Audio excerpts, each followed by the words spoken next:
اچھا میاں جویل لطیف صاحب، کل آپ نے پریس کانفرنس کی اور آپ نے کہا جی کہ نواز شریف صاحب ستمبر میں واپس آئیں گے، تو اس پر جب احسن اقبال صاحب سے ہم نے پوچھا، شاہ زیب خانزادہ صاحب نے، تو کیا کہا احسن اقبال صاحب نے، ذرا سنیں۔ نواز شریف صاحب الیکشن سے پہلے ضرور پاکستان آئیں گے، لیکن کیا وہ سپٹمبر میں آئیں گے یا اکتوبر میں آئیں گے، اس بارے میں بحیثیت پارٹی کے سیکرٹری جنرل تو ابھی میرے پاس بھی کوئی معلومات نہیں ہے۔ جاوید لطیف صاحب کے پاس کوئی ایکسکلوسیو معلومات ہوں تو میں کہہ نہیں سکتا، لیکن پارٹی کے سیکرٹری جنرل کی حیثیت میں ابھی مجھے نواز شریف صاحب کی طرف سے کوئی ایسی معلومات نہیں ملی۔ میاں جویل لطیف صاحب برا نہ منائیے گا، ایسا آپ کی پارٹی میں کوئی کوارڈینیشن نظر نہیں آتی، کوئی کچھ کہہ رہا ہوتا ہے، کوئی کچھ کہہ رہا ہوتا ہے۔ اتنی بڑی خبر ہے آپ کے پاس کہ نواز شریف ستمبر میں واپس آ رہے ہیں، پارٹی کا جنرل سیکرٹری کہہ رہا ہے کہ مجھے تو پتہ ہی نہیں۔ احسن اقبال صاحب ٹھیک کہہ رہے ہیں کہ پارٹی کے مرکزی سیکرٹری جنرل ہیں، جب حتمی فیصلہ ہو جائے گا تو یقیناً پارٹی کے سیکرٹری جنرل کو بتایا جائے گا، وہی اناؤنس کریں گے۔ مگر جہاں تک تعلق ہے ستمبر کا، جو میں نے بات کی ہے، وہ انشاءاللہ مجھے پورا یقین ہے کہ ستمبر میں وہ انشاءاللہ آ رہے ہیں۔ وہ تو دسمبر میں آ رہے تھے، آپ کو یاد ہوگا۔ اس مسئلے پہ آپ اور عمران خان ایک پیج پہ ہیں۔ عمران خان بھی کہتے ہیں کہ نواز شریف ستمبر میں آئیں گے اور مجھے بھی ستمبر میں ڈسکوالیفائی کر دیا جائے گا، تو آپ کا اور عمران خان کا سورس آف انفارمیشن ایک ہی لگتا ہے؟ میں اور عمران خان جو ہیں وہ ایک پیج پہ دسمبر 2021 میں بھی تھے۔ اچھا، جب 15 دسمبر کو وہ فرما رہے تھے عمران خان صاحب کہ نواز شریف آ رہے ہیں، ان کا راستہ ہموار کیا جا رہا ہے اور ایک ہیوی انویسٹمنٹ کی جا رہی ہے، بطور پریزیڈنٹ کے وہ یہ بات کہہ رہے تھے۔ اور اگر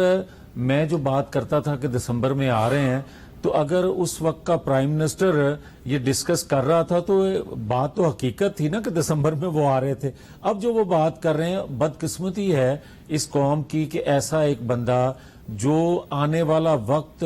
یا کوئی ادارہ یا کوئی بندہ فیصلہ کرنے والا ہوتا ہے، اس کو متنازع بنانے کے لیے وہ بیفور ٹائم باتیں اس طرح کی شروع کرتے ہیں، جس طرح چیف الیکشن کمیشن کے حوالے سے باتیں کی انہوں نے فیصلہ آنے سے پہلے فارم فنڈنگ کیس کا۔ اسی طرح نواز شریف جب آ رہے ہیں انشاءاللہ، تو یہ تو کہتا تھا کہ میں بطور پرائم منسٹر برطانیہ کے پرائم منسٹر کے پاس جاؤں گا اور نواز شریف کو لے کر آؤں گا۔ آج تو وہ خود آ رہے ہیں، آپ کو پرابلم کیا ہے بھائی، پریشانی کیا ہے؟ سلمان صاحب، آپ کو کیا لگتا ہے کہ نواز شریف صاحب اگر واپس آئیں گے تو اگر وہ اپنی ضمانت نہیں کرواتے، وہیں پہ بیٹھ کر ان کو گرفتار نہیں کر لیا جائے گا؟ دیکھیے، کوئی نہ کوئی آرڈر تو ان کو لینا پڑے گا پاکستان پہنچنے سے پہلے، کیونکہ اس وقت عدالتوں کی نگاہ میں تو وہ کنوکٹ بھی ہو چکے ہیں اور ایبسکانڈر بھی ڈکلیئر ہو چکے ہیں۔ تو ایسی صورت میں تو جو لا انفورسمنٹ کے ادارے ہیں، وہ پولیس ہے یا ایف آئی اے ہے، ان پہ تو یہ ایک طرح سے لازم ہے کہ ان سے قانون اور شہباز شریف صاحب کا بڑا امتحان ہو جائے گا۔ دیکھیں، ایک یہ ہو سکتا ہے کہ وفاقی حکومت ان کو حراست میں تو لے، لیکن ان کو ہسپتال منتقل کر دے، ان کے پاس اگر کوئی معقول میڈیکل سرٹیفکیٹ ہوں گے، کیونکہ وہ گئے بھی ہسپتال سے تھے، تو واپس ان کو ہسپتال منتقل کیا جا سکتا ہے اور ہسپتال سے وہ پھر کوئی درخواست دے سکتے ہیں۔ لیکن وہ جس ہسپتال سے گئے تھے وہ تو لاہور میں ہے، وہاں تو واپس نہیں جا سکتے وہ۔ چلے، ہسپتال تو تھا، تو یہ ممکن ہے۔ جو مجھے سمجھ آتی ہے بات کہ واحد طریقہ یہ نظر آتا ہے کہ وہ اسلام آباد لینڈ کریں، اسلام آباد سے وہ پیمز یا کسی اور ہسپتال جائیں اور وہاں سے وہ درخواست دیں اپنی جو سینٹنس ہے اس کی سسپینشن کی یا بیل کی، اور جو ایبسکانشن ہے اس کے حوالے سے بھی وہ درخواست دیں کہ اب میں آ گیا ہوں اور جب صحت اجازت دے گی تو عدالت کے سامنے پیش ہو جاؤں گا۔ یہ ایک لائحہ عمل ہو سکتا ہے کہ ذہن میں ہو۔ اچھا، تو آپ کو کیا لگتا ہے، کیونکہ کل ہم نے بات کی تھی کامل علی آغا صاحب سے، کاف لیگ کے سینیٹر ہے، وہ کہہ رہے ہیں جی نواز شریف صاحب اگر پنجاب جائیں گے تو ہم تو گرفتار کریں گے ان کو، تو اگر ان کو پنجاب میں گرفتار کر لیا جاتا ہے تو کیا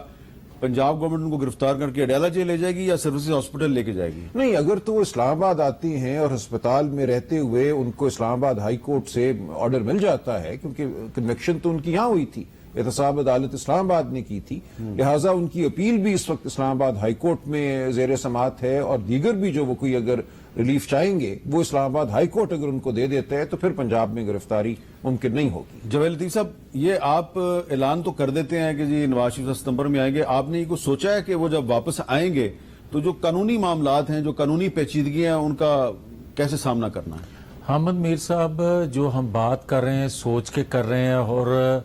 جو اس وقت کے حالات ہوں گے وہ بھی ہمارے علم میں ہیں۔ بات سیدھی سی ہے کہ آج پاکستانی قوم کا بچہ بچہ یہ بات کر رہا ہے کہ ثاقب نثار نے جو فیصلے لیے دلوائے اور اوپر ایک جج صاحب کو بٹھا کے جو فیصلہ لیا گیا تھا نواز شریف کے حوالے سے 10,000 بچے سے تنخواہ نہ لینے پر اس کو تاحیات نااہل کر دیا گیا اور کروڑوں اربوں روپے کے اکاؤنٹ آپریٹ کرنے والے عمران خان کو کوئی نااہل نہ کرے گا اور یہ کہا جائے کہ اور یا آپ کے پروگراموں میں یہ بات ہوتی ہے کہ جناب ایک پاپولر لیڈر کو آپ کس طرح نااہل کر سکتے ہیں؟ اگر پاپولیرٹی جانچنی ہے اور اس کے مطابق فیصلے کرنے ہیں اداروں میں بیٹھے لوگوں نے تو پھر ہم اس دن ثابت کریں گے کہ عوام کس کے ساتھ ہیں.